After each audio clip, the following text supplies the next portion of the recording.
This is just a quick clip on the subject of cell efficiency. I just wanted to share this idea with you guys. What I've got here is an anti-shunt current plate or an anti-leakage current plate in the middle of my cell. The center plate does not allow electrolyte to travel all the way through it, and I did that in the hopes of reducing the leakage current by a factor of 50%, bringing it down to 55 volts versus 120 volts. Now, all you efficiency guys are very familiar with the term leakage current, but for those of us who aren't, what leakage current is basically, see these little flow channels in my plates? If I have this wire hooked up to this end of the cell here, electric current can travel directly through the flow channel all the way to this other end plate on this side of the cell. They're stacked together like this. And what will happen is on these end plates, in those flow channels, you'll have a secondary electrolysis cell or secondary electrolysis reaction taking place at an overvoltage of 120 volts. That's why these are far more corroded than the rest of the plate, because they're operating at an overvoltage. This particular plate was running at about, this area right here was running at about 55 volts DC current because of the leakage currents. The rest of it was running at about 4.4 volts.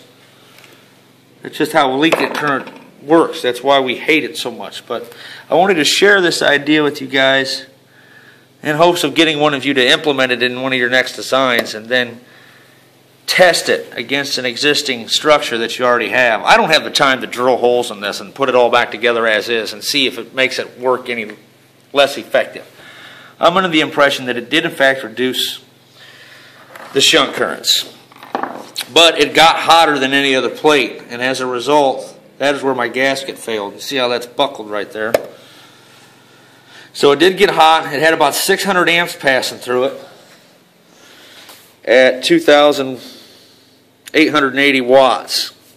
24 volts AC at 4.7 volts DC per plate gap. Came out to about 612 amps.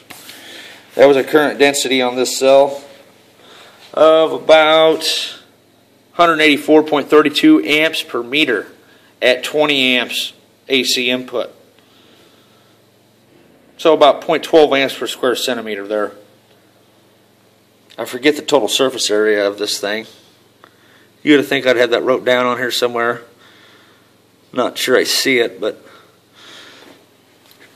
anyway, I just wanted to share that idea with you efficiency guys. I'm not usually into efficiency. I make torches, and they don't do too well when they're efficient. You need them to be like hot rods that nearly destroy themselves during operation to be cheap and effective. So any comments you got on that, I would appreciate it.